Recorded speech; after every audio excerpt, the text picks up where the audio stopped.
They declared her mother's house state property and kicked the elderly woman out. Every day she came to the sealed house and sat in front of it, unable to believe that it was all over. But one day, her daughter returned, and a struggle began that changed everything. Subscribe and write in the comments which city you are from. The morning light came softly, spilling across the water like the slow unfurling of silk. Mist clung to the surface of the pond, and the faint scent of damp wood drifted through the air. On a small rise in the center of the lake stood a wooden house, its weathered boards warm and golden in the sun. A narrow path of flat stones stretched from the gate on the mainland to the front porch, winding like a ribbon through a bed of wildflowers. Their colors mirrored the dawn yellows like buttercups, pinks like fading clouds, and the deep red of poppies that seemed to burn when the light touched them. Ducks glided soundlessly across the water, leaving rings that shimmered and dissolved in the reflection of the house. Smoke curled from the chimney, slow and sure. It always did this time of morning. Inside, an old woman named Margaret bent over the hearth, feeding small sticks into the fire. The crackle of wood was steady, comforting. She moved slowly, not out of weakness, but habit, each motion, deliberate, measured, as though she were performing something sacred. When the kettle began to sing, she smiled faintly and turned toward the window. The glass was a little warped with age, and through it, she could see the world she had known for half a century. The curve of the flower-lined path, the calm of the water, the reflection of her own house resting on the surface like a memory. She stepped outside with her basket, her back straight despite the years. Her silver hair was tied neatly, and her face bore the kind of lines that only come from laughter and long summers in the sun. She walked the path that circled the yard, picking the few remaining apples from the small tree beside the porch. The fence that ran around the property was built by her husband, Edward plain, but sturdy, the wood darkened by rain and time. Everything here carried his touch. The bench by the door he had carved on their first winter together. The small window boxes filled with marigolds were his idea. Even the gate at the end of the path bore his initials, carved faintly into the frame. Margaret paused near the fence and looked out across the water. The world beyond the pond was waking, the low hum of a tractor from the distant fields, a dog barking somewhere near the road, the slow rhythm of life continuing just out of reach. Yet this island of hers remained still, unhurried. Here, time had its own pace. She picked up a fallen branch and traced it over the ground absent-mindedly, humming a tune Edward used to whistle when he worked. Sometimes, when the wind was right, she swore she could still hear him. His boots on the porch, the sound of nails being driven into wood, the murmur of his voice through the open window. Inside the house, the walls were lined with photographs. Edward, smiling beside the half-built fence, the two of them on their wedding day, her hair loose, his shirt collar too large. Another of their daughter, Claire, as a child, sitting cross-legged on the porch with a jar of fireflies. Margaret often stopped before that one. Claire lived far away now, in a city of glass and noise, with a life that seemed to belong to someone else entirely. They spoke rarely, and when they did, their words felt rehearsed safe, polite, stripped of the warmth they once shared. Margaret missed her terribly, though she would never say so aloud. Pride, perhaps, or fear of reopening wounds that had never quite healed. The morning drifted into noon. She sat on the bench and peeled an apple with a small knife, the slices falling neatly into her lap. The air was full of the hum of insects, the steady whisper of water against the shore. It was a simple day, like countless others before it, until the sound of an engine broke the calm. She lifted her head. A vehicle was approaching along the dirt road that led to her gate. Few people came this way. The rumble grew louder, then stopped abruptly. A man's voice called out, formal and distant. Margaret stood and walked toward the gate. 3 men were waiting beyond it, 2 in gray uniforms with county emblems stitched to their sleeves, and another in a dark suit holding a clipboard. The man in the suit greeted her politely, almost apologetically. His tone was soft, practiced, but his words carried the firmness of authority. He introduced himself as an inspector from the Regional Development Office. The county, he explained, had approved a new project, a recreational area that would enhance public access to the lake and stimulate local tourism. Her property, unfortunately, was at the center of the proposed plan. The structure her home was classified as non-compliant and unsuitable for permanent residence. He handed her a folder of documents she did not take. Margaret blinked, the words tumbling around her mind like stones. She asked him to repeat himself. He did, with the same calm precision. The government had acquired the surrounding land years ago, he said, and the house, though privately maintained, sat on public domain. The paperwork allowed her 1 week to vacate before the area was sealed for redevelopment. She laughed softly then, not in disbelief but exhaustion. "This is my house," she said simply. "We built it. It's ours." The man looked at her kindly, as if speaking to a child. "I understand, ma'am. But times have changed. The records are clear." They left a notice nailed to the gate and drove away. The sound of their tires faded down the road, leaving behind only the distant call of a bird. Margaret stood for a long while staring at the paper fluttering in the wind. Her hands trembled slightly as she pulled it free and folded it, tucking it into her apron pocket. She turned back toward the path, her legs unsteady, her heart beating in her ears. The house looked the same as ever, the flowers bright, the smoke rising, the sunlight spilling across the porch, but something had shifted. The silence no longer felt peaceful. It felt watchful, waiting. That evening she sat by the window with a cup of tea gone cold. The notice lay on the table beside her. She read the words over and over. Property reassignment. Immediate evacuation required. Each line was a sentence, every word a small death. When night came, she lit the lamp as she always did, though no one would see it but her.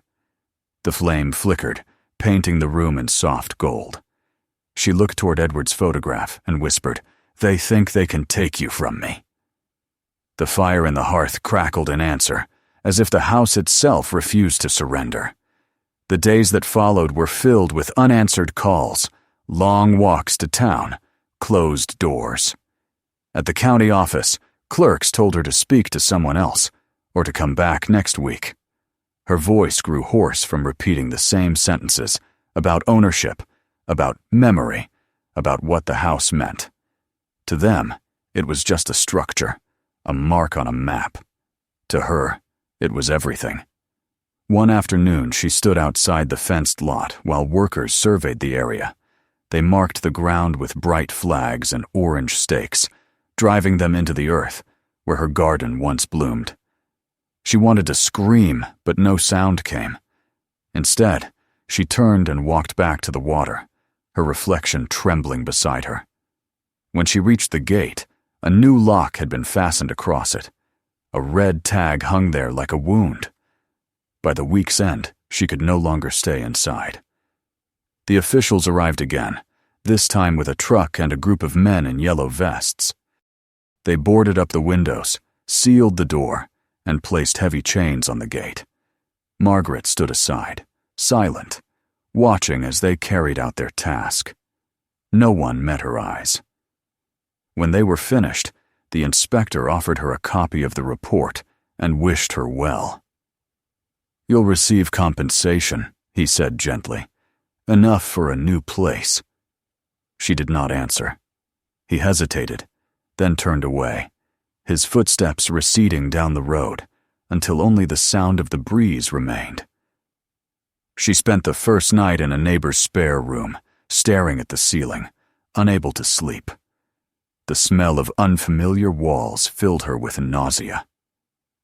The next morning she walked back to the gate, carrying her empty basket.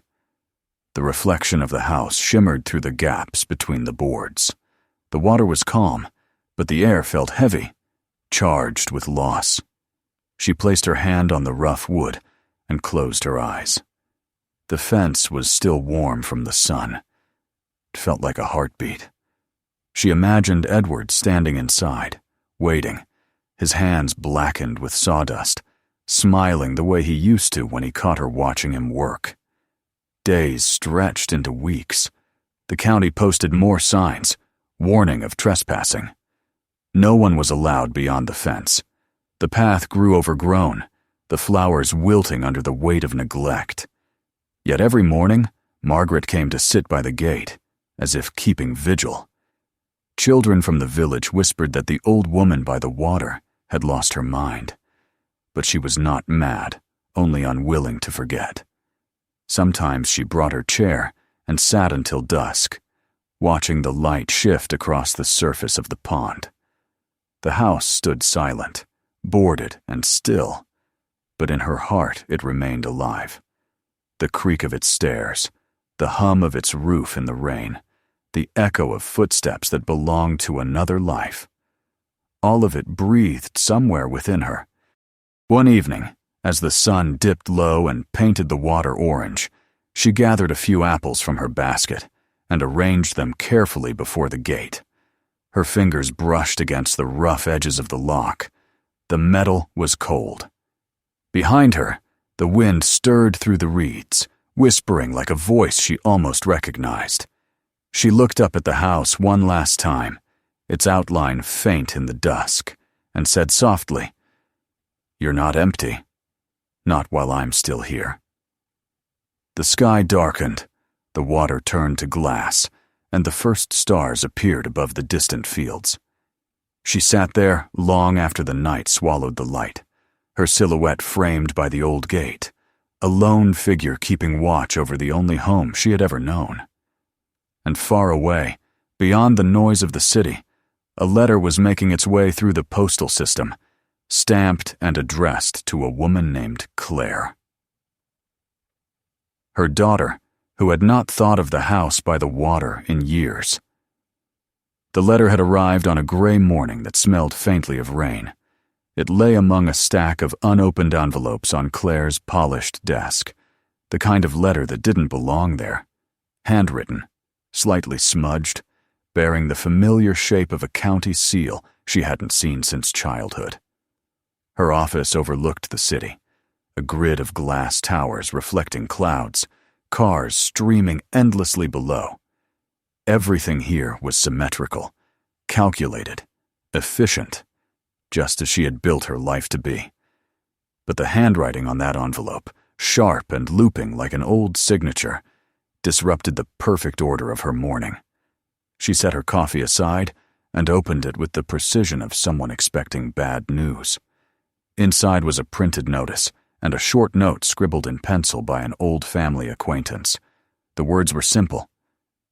"They've sealed your mother's property. She's still there, sitting outside the gate. You should come." For a moment, Claire couldn't breathe. She read the message again, her pulse quickening as if the years between them had suddenly collapsed. The letter slipped from her fingers onto the desk. Her assistant called from the doorway, asking about the afternoon meeting, but she didn't answer. Instead, she stared at the city skyline and thought of the pond, the wooden porch, and the smell of applewood smoke that used to fill her hair every summer when she was young. She had not been home in nearly 10 years. There had always been an excuse: work, deadlines, distance, but now there was only the quiet knowledge that something irreversible had happened. That evening she packed a small suitcase and left without telling anyone. The drive north felt endless. Highways blurred into back roads, glass towers into fields. Rain began to fall as the daylight faded, coating the windshield in streaks of silver. She passed small towns that looked half-forgotten, their stores closed early, their signs swinging in the wind. It was close to midnight when she reached the familiar turn. The narrow road that wound down toward the lake. Her hands trembled slightly on the steering wheel as the headlights caught the old sign she remembered from childhood. Private path. Dead end. It had once made her laugh. Now it felt like a warning. The house appeared in the distance, like a ghostly outline against the water. She stopped the car near the gate and turned off the engine. The sound of rain on metal was the only thing between her and the dark. The fence was no taller, thicker, lined with boards that gleamed faintly in the wet. Behind it, she could just make out the shape of the house, its windows shuttered, its chimney silent. Sitting on a small stool by the gate, wrapped in a shawl, was her mother. For a moment, Claire thought she was asleep, but then Margaret raised her head, her eyes catching the faint light from the car. She didn't move, only watched, as her daughter stepped into the rain and walked toward her. "Mom," Claire said softly, unsure if the words still belonged to her. Margaret blinked, her lips parting in disbelief before she smiled, slow and tired, the way someone might after a long wait. "I thought you'd forgotten the way," she whispered. Claire knelt beside her, her clothes soaking through instantly. "Why didn't you call me?" "I did," Margaret said with a faint shrug. "You were busy. You've always been busy." Then, after a pause, "But you came anyway." It wasn't an accusation, only a truth laid bare between them. Claire looked past the fence at the boarded house and felt something deep in her chest twist. "We'll fix this," she said. "I promise." They stayed there until the rain stopped, neither speaking much. When dawn came, Claire helped her mother to the car and drove her into town. Margaret resisted at first. She didn't want to leave the water, the house, or the small patch of land that still felt alive under her feet. But fatigue and age had done their quiet work. She fell asleep halfway down the road, her head resting against the window, her fingers still clutching the edge of her shawl.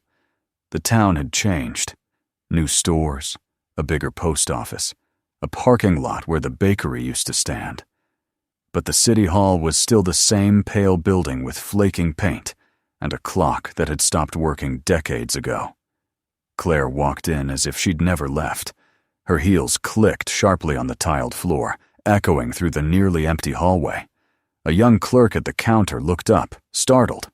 "I need access to the records of property reassignment in the Lake District," Claire said, her tone calm, professional. She was used to rooms like this, used to the way bureaucrats hesitated when they met someone who spoke their language fluently.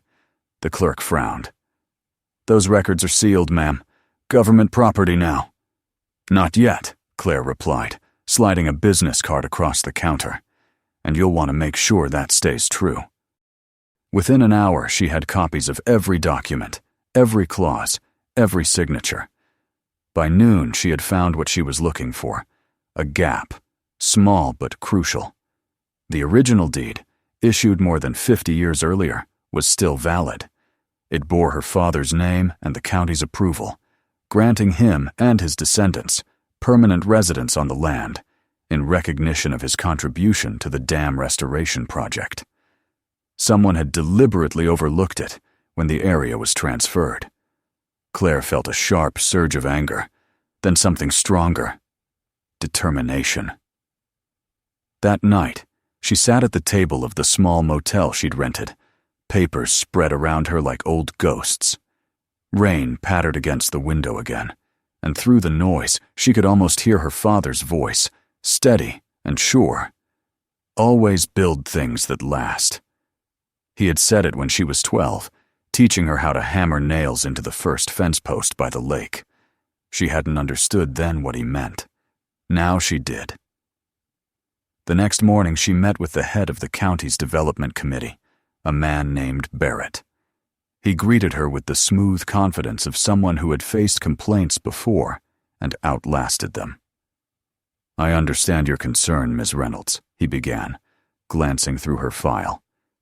But this project has full approval from the state. It's for the public good. The public good doesn't begin with theft, she said evenly. This land was granted to my father in perpetuity. You can't just erase that because you want a picnic area.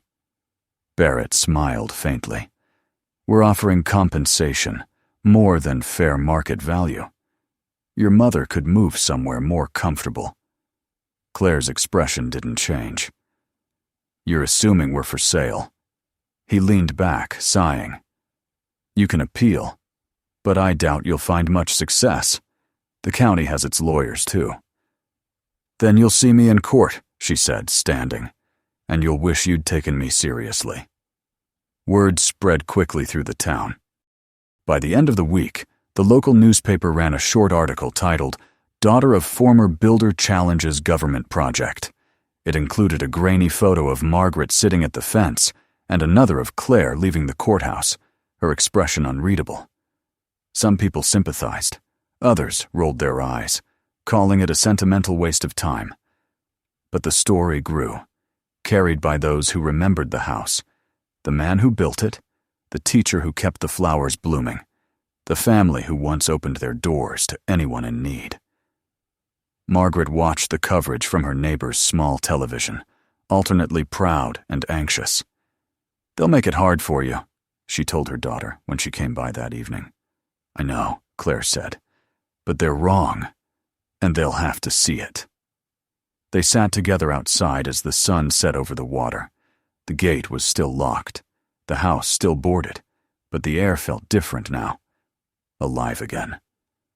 Claire brought out the box of her father's papers she had found in storage, spreading them across her lap. Margaret touched the edges of the letters with reverence, tracing Edward's handwriting as though she could summon him back through the ink. He'd be proud of you, she said quietly. Claire looked at her mother, her throat tightening. I'm just trying to undo what I helped create, she murmured. I've spent years defending people who build towers and erase the ground beneath them. Maybe this is my turn to make something right. That night, they shared dinner for the first time in years. The food was simple bread, cheese, and a small pot of soup, but the silence between them had softened. Margaret laughed once, unexpectedly, and it filled the room like the sound of the past. For a fleeting moment, it felt like the house had already been returned to them. The days became a rhythm of preparation. Claire filed appeals, drafted motions, met with journalists. She discovered allies among local historians who claimed the house should be preserved as a heritage site. Its architecture, a rare example of post-war craftsmanship. Each evening, she returned to her mother and told her every detail. The small victories, the new obstacles, the bureaucratic maneuvers. Margaret listened, her eyes bright, her frail hands tightening around her teacup. But the pressure was mounting. The county accelerated the demolition schedule, arguing that construction delays were costly.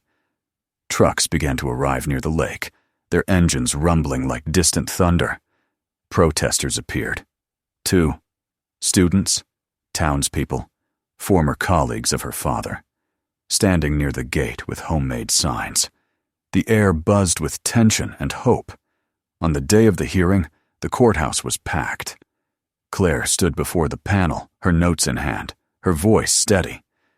She spoke of ownership, yes, but more of belonging, of a promise between a man and the land he helped restore.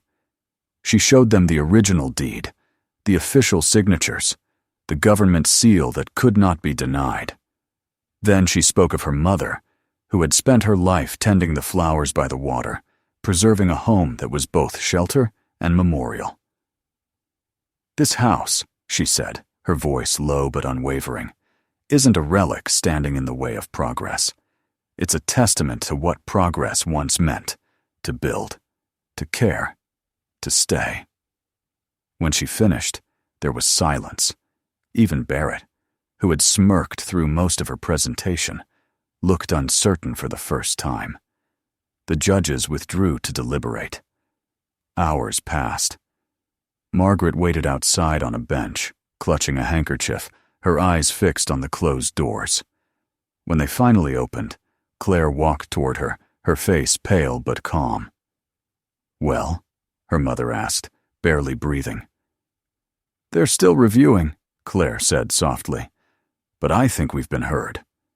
That night they sat by the lake again, a small fire crackling between them. The reflection of flames shimmered across the water. Claire stared into it, her thoughts tangled between exhaustion and hope. "You know," she said quietly, "I used to dream about leaving this place and never coming back. I thought the world was bigger than these few acres." Margaret smiled faintly. "And now? Now, I think the world might start here." Her mother reached out and took her hand. For the first time in years, Claire didn't pull away. They sat like that for a long time, until the stars appeared and the fire sank into embers. The sound of water lapping against the shore was the same as it had always been, but tonight it carried something new. A promise, fragile yet certain, that the fight was not in vain. When they rose to leave, the sky was already paling with dawn. Claire turned once more toward the house, its shape barely visible through the mist. The fence still stood, the lock still hung, but she no longer saw them as barriers. They were only delays, temporary marks on something that would endure. She whispered to herself, not sure if her mother heard. "We're not finished yet." And as they walked back to the car, the first light touched the water, turning it gold, the same gold that had once bathed her father's hands when he built the house by the water so many years ago. The reflection trembled, but it held steady, waiting for the day it would live again. The verdict was announced on a cold morning when the sky hung low and silver over the lake. Claire stood beside her mother in the courthouse hallway, surrounded by the hum of reporters and the rustle of papers. Her hands were clasped tightly together, the air heavy with the sound of muffled voices. When the door opened and the clerk stepped out, everything else went silent. The ruling came in plain words, almost mechanical. But to Claire, they sounded like the closing of a wound. The court recognized the validity of the original deed. The property belonged, unequivocally, to the Reynolds family. The project was to be halted immediately. For a moment she couldn't move. She only looked at her mother, whose lips trembled as her eyes filled with quiet disbelief. Margaret reached for her daughter's hand and held it as though afraid it would vanish. Outside, the crowd had gathered in the square. Someone shouted the news before Claire could speak, and then the noise erupted. Applause, laughter, the sound of relief breaking through weeks of tension. Reporters surged forward, microphones thrust toward her, but she barely heard them. The only sound that mattered was her mother's breath beside her, soft and uneven, like the rhythm of the water they both knew so well. Claire placed a hand on Margaret's shoulder, and for the first time in years, they shared the same smile. Not forced, not polite, but alive. They drove back to the lake in silence. The sky had cleared, and sunlight spilled across the water like a benediction. When the car stopped, Margaret got out slowly, her cane sinking slightly into the damp ground. The gate still stood locked, but a man from the county was waiting with a set of keys. He looked awkward as he removed the chain and unsealed the notice. "It's all yours again," he said quietly. Claire thanked him, but her voice caught halfway. The man nodded once, then walked away, leaving them alone. Margaret placed her hand on the wooden gate and hesitated before pushing it open. The hinges groaned softly, as if recognizing her touch. Together they stepped through. The air smelled of wet wood and moss, of time standing still. The house stood unchanged, tired, yes, but unbroken. Dust motes floated in the narrow beams of light that slipped through cracks in the boarded windows. When they crossed the threshold, the floor creaked underfoot, echoing faintly through the rooms. It was like stepping into memory. Claire set down her bag and looked around, her throat tightening. She remembered every inch of the place, the uneven boards near the fireplace, the faded wallpaper patterned with wildflowers, the spot by the window where her father used to sit and read. Everything had grown older, smaller, more fragile, but it was all still there.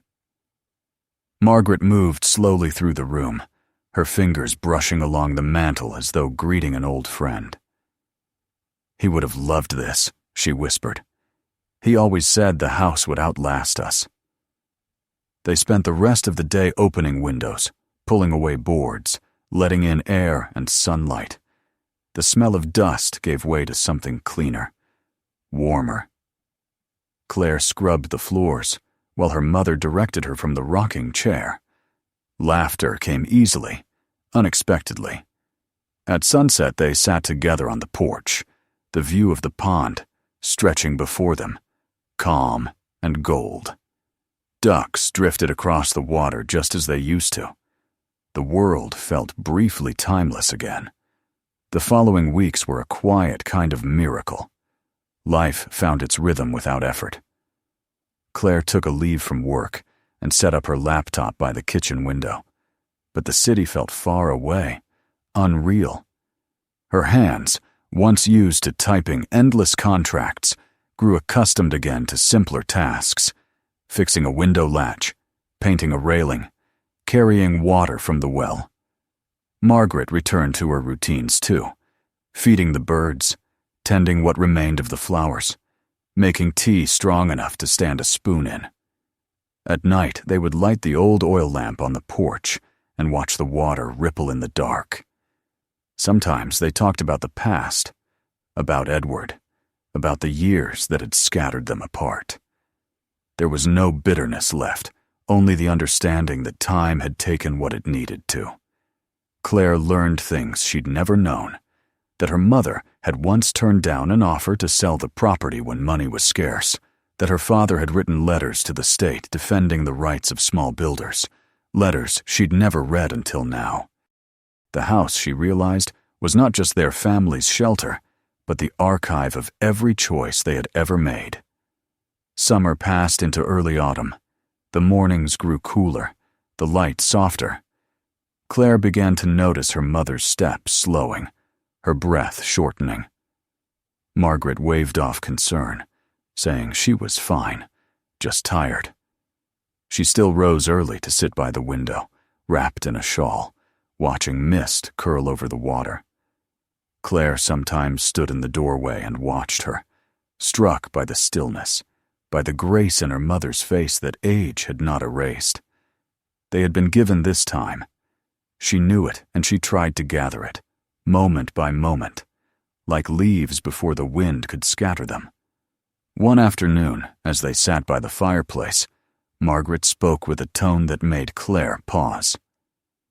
"Do you ever wonder," she said softly, "why we fight so hard to hold on to things?" Claire looked up from her book. "Because if we don't, they disappear." Her mother smiled faintly. "Maybe. Or maybe we fight because we need to believe that love leaves something behind. Something solid."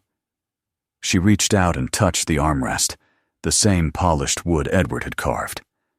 "This house, for example, it's made of that belief." Claire didn't answer. She couldn't. The fire crackled softly between them.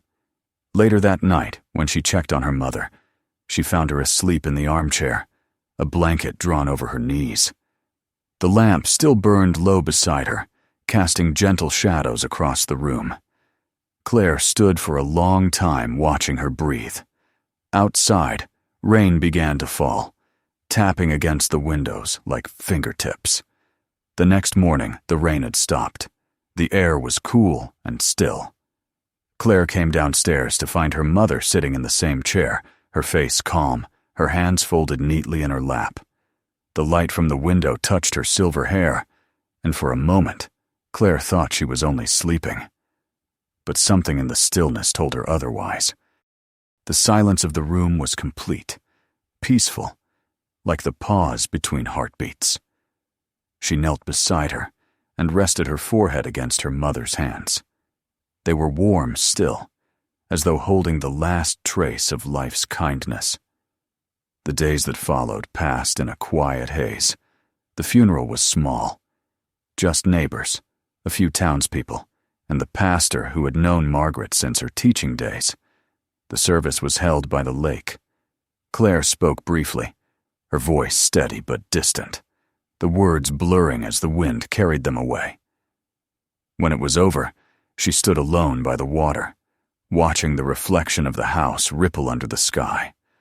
The land was silent again, but she did not feel abandoned. The place itself seemed to breathe around her, to hum softly with memory. In the weeks that followed, Claire stayed on.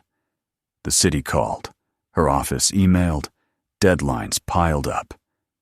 But she couldn't leave. She walked through the rooms, touching the walls, the shelves, the corners her parents had shaped.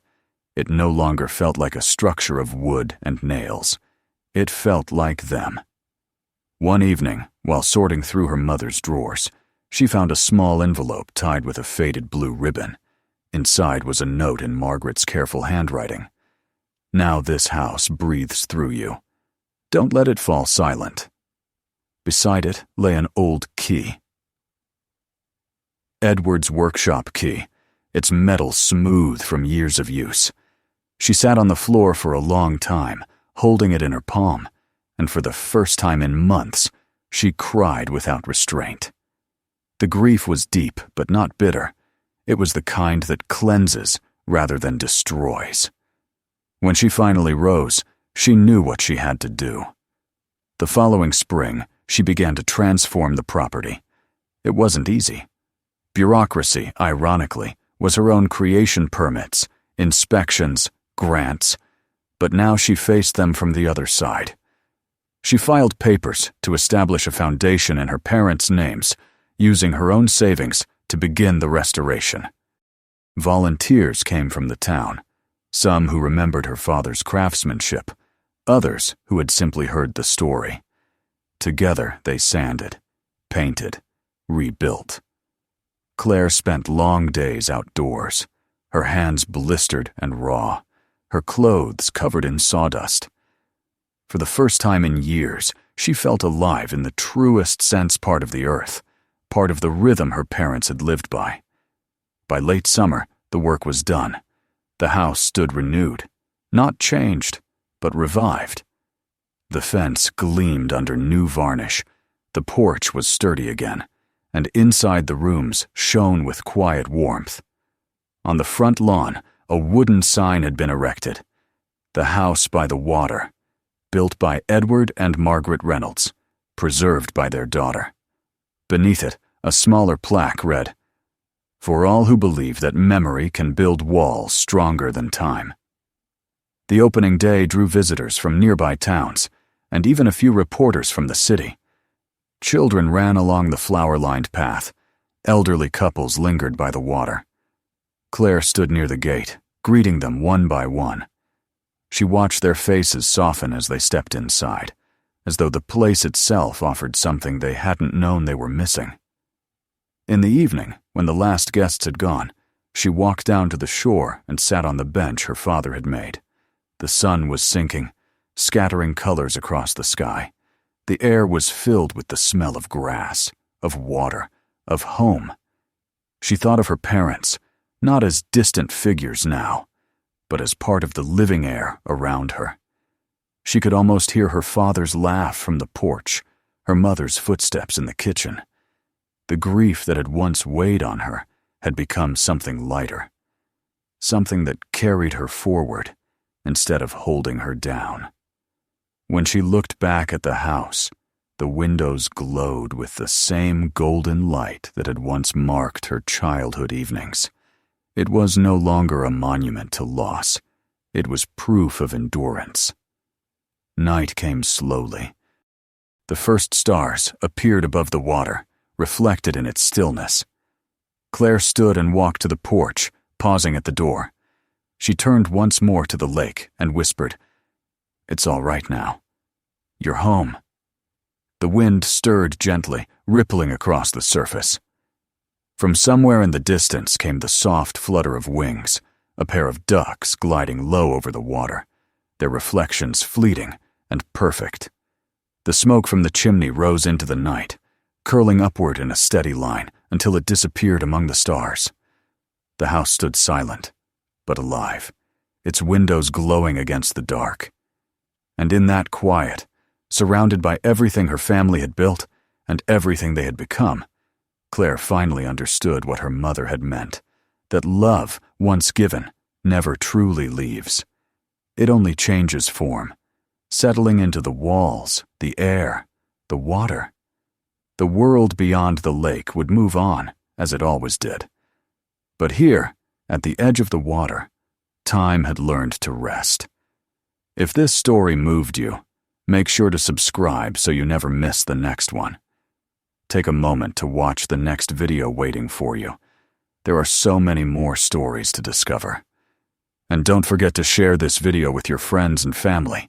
Some stories are too meaningful to keep to yourself.